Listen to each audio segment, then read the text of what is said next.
છોકરાઓ, આજે આપણે સ્વચ્છતા અંતર્ગત હાથ ધોવાની સાચી રીત, કેવી રીતે આપણે હાથ ધોઈએ તો એ હાથ એકદમ ચોખ્ખા કહેવાય, એ હું તમને અહીંથી બતાવું છું અને ત્યાર પછી તમારે મને કરીને બતાવવાનું છે. તો આ શું છે? શું છે? તો સાબુથી હાથ પણ ધોવાય અને નવાય પણ, બરાબર છે.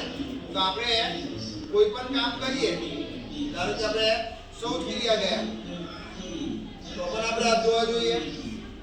આપણે રમીને ઘેર આવીએ તો જમતા પહેલા પણ આપણે હાથ ધોવા જોઈએ. તો જમતા પહેલા અને શૌચ ક્રિયા પછી આપણે કેવી રીતે હાથ ધોવાના એ હું તમને બતાવું છું. ચાલો, તો એક છોકરો મને હાથ પલાળી આપજો. તો પહેલા આપણે હાથ પલાળવા શું કરવાનું છે? હાથ પલાળવાના આવી રીતે જો આખા, બરાબર. ચાલો, હવે આ સાબુ લઉં છું અને સાબુને આ હાથ ઉપર નીચે બધી બાજુથી આપણે સાબુ લગાવો.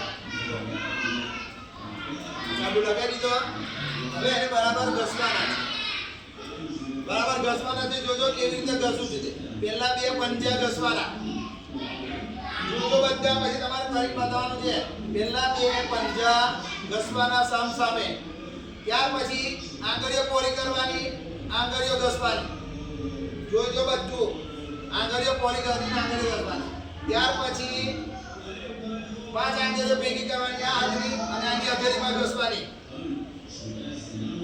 પછી આ હાથની 5 આંગળી ભેગી કરવાની, આ હથેળીમાં ઘસવાની. ત્યાર પછી આ હાથ આની ઉપર મૂકી અને આ ખાંચામાં હાથ ઘસવાનો. ત્યાર પછી આ હાથ પર મૂકી અને આ ખાંચામાં ઘસવાનો.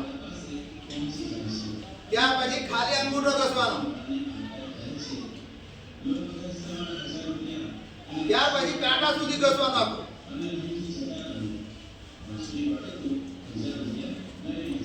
હવે મારા હાથ બધી રીતે સાબુ વાળા થઈ ગયા. જો મેં આમ કર્યું તો શું થયું? નખની અંદર સાબુ ગયો.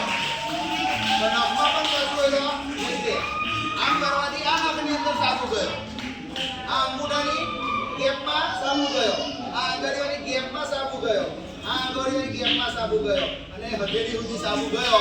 આવી રીતે આપણા હાથ કમ્પ્લીટ સાબુ વાળા કરી અને પછી માનસીબેન ધોવડાવે છે તો આપણે હાથને પણ સારી રીતે ધોવાના છે. જો બધી રીતે કમ્પ્લીટ જે પ્રમાણે સાબુ લગાવ્યો છે એ જ પ્રમાણે આપણે કમ્પ્લીટ કરવાનું છે. ત્યાર પછી હવે ડાયરેક્ટ નેપકિનથી નહીં લૂછવાનું, એટલે ખંખેરી કરવાનું. શું કરવાનું? ખંખેરી કરવાનું. બરાબર? ઓકે, બંધ કરી દો.